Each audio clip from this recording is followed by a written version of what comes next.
Good morning বন্ধুরা, স্মৃতি blog ডায়েরির আরও একটি নতুন ব্লগে আপনাদের স্বাগত জানাই। তো দেখো, সকালবেলা কিন্তু ঘুম থেকে উঠে পড়েছি। আর উঠেই দেখো, সকালবেলা উঠেই কিন্তু ঝাড়ু নিয়ে বেরিয়ে পড়েছি। তো সকালবেলা প্রত্যেক বাড়ির প্রত্যেক মহিলাদের এটা কাজ থাকে, এটা করে আর নতুন করে বলার কিছু থাকে না। তো সবাই সবার মতো করে। আর এদিকে দেখো, আমারও উঠতে বেলা হয়ে গেছে। তো এইদিকে আমি দেখো উঠে রাস্তাটাও পুরো ঝাড়ু দিয়ে নিলাম। তো রাস্তা ঝাড়ু দিয়ে নিলে কি রাস্তাটা পরিষ্কার লাগে। তো এদিকে দেখো, আমার চালের উপরে একটা ঘুঘু পাখি বসেছে, আবার যাচ্ছে। তো চালের উপরে কিছু সরিষা ছিল, তো দুদিন রোদে দিয়েছি, দেখি হাফ হয়ে গেছে। তো ওরাও তো খাওয়ার জন্য, এখন মাঠে ধরো ধান নেই, এই জন্যে একটু বাড়ির চাল বা বাড়ির উঠানে ঘুরে ঘুরে খাওয়ার খুঁজে বেড়ায়। আর এদিকে দেখো কি কাণ্ড হয়ে গেল, ঝাঁটাটা পুরো খুলে গেল। ঝাঁটাটা আবার একটু ঠিক করে নিলাম। তো ঠিক করে নিলেও কিন্তু হয়নি, খুলে যাচ্ছে। তো ঝাড় দিয়ে নিয়ে তারপরে দেখো একটা কাঠি নিয়ে কিন্তু ঢুকিয়ে ঠিক করার চেষ্টা করছি। তো ফাইনালি ঝাঁটাটা ঠিক করে রেখে দিলাম, ঠিক করে নিলাম। নিয়ে দাদাভাই যে গাড়িটা রাখে যেখানে, ওই সাইডটা যাব একটু ঝাড়ু দেওয়ার জন্যে। তো এই সাইডটা ঝাড়ু দেওয়া হয়ে গেছে। আর এখন তো বসন্তকাল, বসন্তর একটা উঠানটা একটু পরিষ্কার থাকলে খুব ভালো লাগে। তো বিকেলবেলা উঠানে বসে গল্প করার মজাই আলাদা, কিন্তু আমার তো আর সময় হয় না, দোকানে যেতে হয়। তো এদিকে দেখো, দাদাভাই যেখানে গাড়ি রাখে সেখানে কিন্তু পরিষ্কার করে নিলাম। তো এখানটা আমি প্রতিদিন ঝাড়ু দিই না, এক দুদিন বাদে বাদে এই সাইডটা একটু পরিষ্কার করে দিই। দেখতেই পাচ্ছ, এখানে আম গাছ রয়েছে, মানি প্লান্ট গাছ রয়েছে, কাঁঠাল গাছ রয়েছে, লেবু গাছ। তো আজকে বিলাতি ধনেপাতার চাষ করব। তো ধনেপাতাটা লাগানো ছিল, এই 3 বছর হয়েছে। তো একটা ফুল উঠেছিল, সেখান থেকে কিছুটা ছোট ছোট, আর এই যে দেখো এখানে একটা লাগিয়েছিলাম, সেটাও কিন্তু বেঁচে গেছে। ধনেপাতা ছোট্ট একটু মাথা ছিঁড়ে লাগিয়েছিলাম, এটাও কিন্তু ওই ধনেপাতা গাছে যে ফুলটা হয়, ফুলের ওখান থেকে পালসি ফড়কে বেরিয়েছিল, সেটা কিন্তু কেটে বসিয়ে দিয়েছিলাম। আর এই দেখো দুটো সর্ষে গাছ হয়েছিল ক্ষেতের মধ্যে। আর এটা দেখো ধনিয়া নয়, মেথি গাছ। তো সব মিলিয়ে দেখো, এদিকে কাকু এলো ল্যাঠা মাছ নিয়ে। তো ভাবলাম কিছু ল্যাঠা মাছ নিয়ে নিই। তো জ্যান্ত রয়েছে, তো জ্যান্ত মাছগুলো নিয়ে নিলাম। তো কিছু মাছ নিয়ে একেবারে কেটে কুটে নিয়ে নেব। তো কিছু মাছ বেছে পরিষ্কার করে জলের মধ্যে দিয়ে দিলাম। তো ওগুলো জ্যান্ত থাকবে। আর এই দিকে দেখো কিছু ল্যাঠা মাছ কিন্তু কেটে নিচ্ছি। ওইদিকে বাবু ঘুমাচ্ছে, বাবু এখনও ওঠেনি। তো মাছ কেটে থালা বাসন ধুয়ে পরিষ্কার করে তারপর বাবুকে গিয়ে তুলে দেবো। তো ওকে ডাকতে দেখো ও উঠে গেছে, উঠে চায় না, খুব দুষ্টামি আলসেমি করে। তো বকাঝকা করে উঠাতে হয় প্রতিদিন। তো এইভাবেই চলছে। তো এই যে আজকে একটু অনেকটা বেলা হয়ে গেছে, প্রায় 9টার মতো বাজে। তো ডাকার পরপরই কিন্তু উঠে গেছে। তো উঠে গেছে, আর আমি এদিকে দেখো বিছানাটা পরিষ্কার করে কাঁথা বালিশ সব করে নিচ্ছি। আর ওদিকে দেখো সব কিন্তু বিছানা বালিশ সব পরিষ্কার করে মুছে ধুয়ে পরিষ্কার করে নিতে হবে। মেজোটা ঝাড়ু দিতে হবে, মুছতে হবে। তো এই যে দেখো বিছানাটা পরিষ্কার হয়ে গেছে, এবার ঝাড়ু দিয়ে নিয়েছি, নিয়ে দেখো এবার মুছে নেব। আর এদিকে দেখো আমার মিটু ফোন থাকলে ফোনের পাশেই চলে আসে আর খুব কথা বলে। তো যেহেতু ও কথা ভয়েসগুলো দিতে পারি না, তার একটাই কারণ, আমি তো ভয়েস দিয়েই ভিডিও তৈরি করি। তো একদিন ওর কথা তোমাদেরকে শোনাবো। ও খুব ডাকে, মা বাবা কাকু কাকিমা বলে ডাকে, কিংসুকেও ডাকে খুব। আর এদিকে দেখো আমার কিন্তু মোছা হয়ে গেছে। তো ঘর মোছা হয়ে গেছে, এবার থালা বাসনগুলো মেজে ধুয়ে স্নান করে নেব। তো স্নান করে নিয়েই তারপরে পুজো দেওয়ার আছে, ফুল তুলতে হবে, অনেক কাজ রয়েছে। তো সেগুলো আস্তে আস্তে কিন্তু করে নেব। আর এদিকে দেখো থালা বাসনগুলো পরিষ্কার করে মেজে ধুয়ে মেজে নিচ্ছি। তো তারপরে চলে এলাম ফুল তুলে একেবারে ঠাকুর ঘরে। তো ফ্যান চলছিল, ফ্যানের আওয়াজে খুব অসুবিধা হচ্ছিল। তো ভয়েসটা ভালো হচ্ছিল কিনা জানি না, তো ফ্যানটা বন্ধ করে দিয়ে দিলাম। তো এদিকে দেখো ঠাকুর ঘরে এসে প্রথমে প্রদীপ আর ধূপটা কিন্তু জ্বালিয়ে নিলাম। তারপরে প্রথমে আচমনও আমি করে নিই, আচমন করে নিয়ে ধূপ প্রদীপটা জ্বালিয়ে নিয়ে তারপরে হচ্ছে চন্দনটা পরে নিই। চন্দনটা পরে নেওয়ার পরে আবার আচমন করে নিয়ে তারপরে ফুলশুদ্ধি করে নিই। তো আমি এভাবেই করি, তোমরা কে কীভাবে পুজো করো অবশ্যই আমাকে কিন্তু কমেন্টস করে জানিও। তো তারপর কি সকল দেবতাকে স্মরণ করে সকল দেবতার পদ্মে পুষ্প, ফুল, তুলসী, যে দেবতার যেটা প্রিয় সেটা দিয়ে মানে ধূপে, ধুনুতে, প্রদীপে ফুল দিয়ে তারপরে কিন্তু আমি আরতি করে পূজা করি। তো সবগুলো যেদিন তাড়াহুড়ো লাগে থালার উপরে রেখে সবগুলো দিয়ে আরতি করি, আর যেদিন মানে সময় থাকে সেদিন যেমন নিয়মে একটা একটা করেই আরতি করি। তো সব দিন তো আর সমান সময় হয়ে ওঠে না। তো পুজোর ব্যাপারও তাড়াহুড়ো মানে বাবুকে স্কুলে নিয়ে যেতে হবে, তারপর রান্না রয়েছে। তো পুজো দিয়ে রান্না করে দেখো নিয়ে এসেছি। তো রান্নার ভিডিওটা করতে পারিনি, ফোনটা চার্জে বসিয়েছিলাম।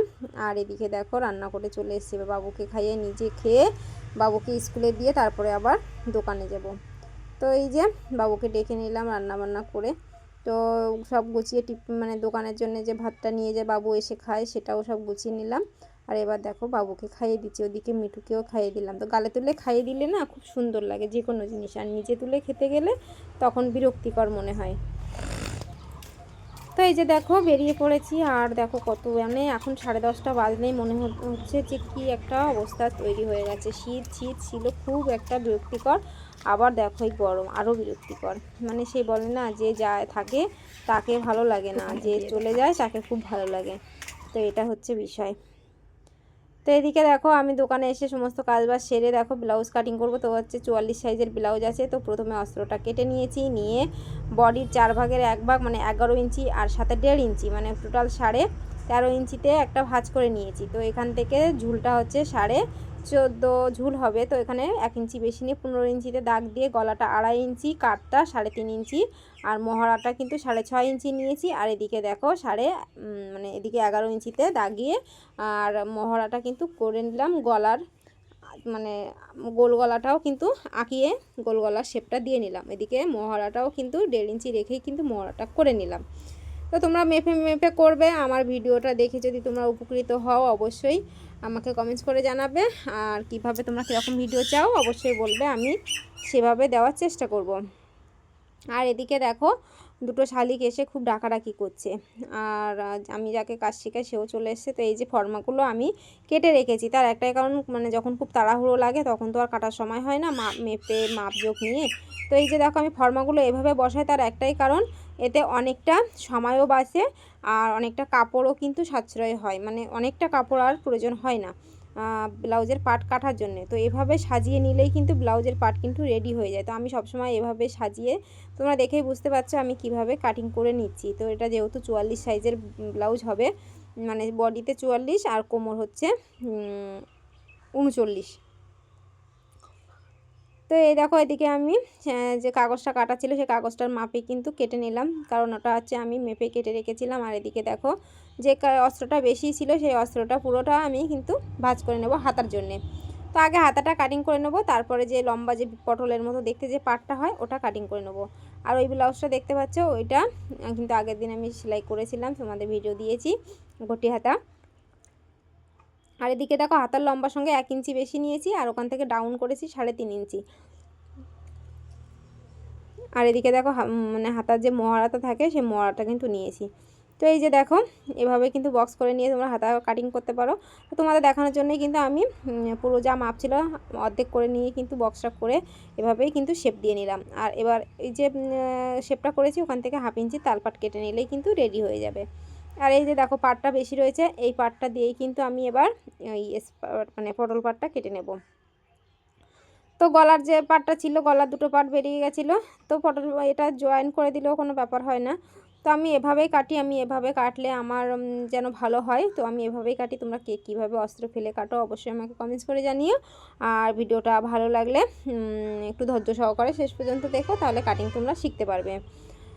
তো অস্ত্রটা যেহেতু কাটা হয়ে গেছে, মেন ফেব্রিকও কাটতে হবে। আর ইমার্জেন্সি মানে এখন বিয়ে বাড়ি, তারপরে মানে ধর্মীয় মানে বিভিন্ন পূজা পার্বণ অনুষ্ঠান আচার অনুষ্ঠান চলছে। তো সেই কারণে কিন্তু এখন একটু চাপে আছি। তারপরে আবার কিন্তু এটা আবার রোজার মাস, যেহেতু ঈদ রয়েছে সামনে, তো সেই কারণে কিন্তু একটু চাপ থাকবে। কিন্তু এবছর জানি না, এখন প্রায় 10টার মতো রোজা হয়ে গেছে, এখনও কিন্তু একটাও কাজ, ঈদের কাজ আসেনি। আসেনি বললে ভুল, দুটো কাজ এসছে। আর এদিকে দেখো জানি না মানে মুখে মুখে মানে ঈদের মুখোমুখি একটু চাপটা বেশি হয় আমার। আর আমার দোকানটা যেহেতু ব্যাক সাইডে, সেই কারণেই একটু চাপটা লাস্টের দিকেই হয়। তো এদিকে দেখো আমি আমার যেটুকু কাজ আসে আমি ভালোবেসে কাজ করার চেষ্টা করি, আর ভালোবেসে করে থাকি। তো আমি অল্প কাজেও সন্তুষ্ট, কাজ বেশি হলেও সন্তুষ্ট, আমার কোনো ব্যাপার না। তো কাজ যখন হবে তখন কাজ করতেই হবে, সে অল্প হোক আর বেশি হোক। তো রেখে দেখো আমি কিন্তু গলার দড়ির জন্য কেটে নিলাম, আর কথা বলতে বলতে দেখো আমার কিন্তু ব্লাউজের পার্টগুলো কাটা হয়ে গেল। তো তোমরা আমার এই ভিডিওটা দেখলে কিন্তু অবশ্যই তোমরা কাটিং করতে পারবে। আর এটা দেখো মালবেরি শাড়ি, সবথেকে বিরক্তিকর শাড়ি যদি থাকে তো মালবেরি সিল্ক আছে। তো এটা সেলাই করতেও যেমন খুব অস্বস্তি হয়, কাটতে গেলেও অস্বস্তি, আর এর কাপড় পিসটা খুব কম থাকে। তো ভাবছি যে 44 সাইজের ব্লাউজ কিভাবে কাটিং করব, কিভাবে কি করব। তো এখানে তো হবেই না, তো এই যে সামনে হাতাটা কাটিং করে যেটা বেশি ছিল সেইখান থেকে কিন্তু আমি পাটটা বার করে নেব, আর দুদিক দিয়ে কিন্তু অন্য অন্য পার্টগুলো বার করে নেব। তো তোমরা এই ভিডিওগুলো একটু একটু ফলো করলে অবশ্যই আমি আশা রাখি যারা একটু কাজ জানো তারা অবশ্যই কিন্তু পারবে, আর যারা মোটে জানোও না তারাও কিন্তু ভিডিওটা একটু ভালোভাবে দেখলেই কিন্তু কাজ করতে পারবে। তো পিছন পাট কাটতে পারলে সামনের পাট কোনো ব্যাপার না। যে কোনো ফর্মা থাকলে 32, 34, 36 সাইজে থাকলে একটু বড় ছোট করে কিন্তু একটু বুদ্ধি থাকলে কিন্তু তারা কাজ করতে পারবে। একটু বুদ্ধি খাটিয়ে চললে কিন্তু সব কিছু সম্ভব। তো এই যে দেখো আমি সব পাটগুলো ফেলে ফেলে কেটে নিলাম। আর এদিকে দেখো মানে যে কাপড়টুকু ছিল সেই কাপড় দিয়ে খুব কষ্ট করে এই ব্লাউজের পার্টটা কমপ্লিট করলাম। তো তোমরা অনেক ধৈর্য সহকারে আমার ভিডিওগুলো দেখো আমি জানি। আর সবার জন্য অনেক অনেক ভালোবাসা রইলো, শুভেচ্ছা রইলো। আর ভিডিওটা খুব ভালো লাগলে একটা লাইক করে দিও, কমেন্ট করে দিও, সাবস্ক্রাইব করে দিও। ইউটিউব থেকে দেখলে সাবস্ক্রাইব করে দিও, ফেসবুক পেজ থেকে দেখলে ফলো করে দিও। আর সবশেষে একটা কথাই বলবো, জোর করে ভালোবাসা পাওয়া যায় না। তো তোমরা আমাকে ভালোবাসা দিও অবশ্যই। নিত্য নতুন ভিডিও আপডেট দেওয়ার চেষ্টা করব। তো সবাই সাবধানে থাকবেন, ভালো থাকবেন, সুস্থ থাকবেন। আর পরের ভিডিও আবার নতুন একটা ভিডিও দেখা হচ্ছে। তো সবাই দেখতে পেলে আমার কাজ কিন্তু কাটা কিন্তু হয়ে গেছে। তো টাটা বন্ধুরা, ভালো থেকো।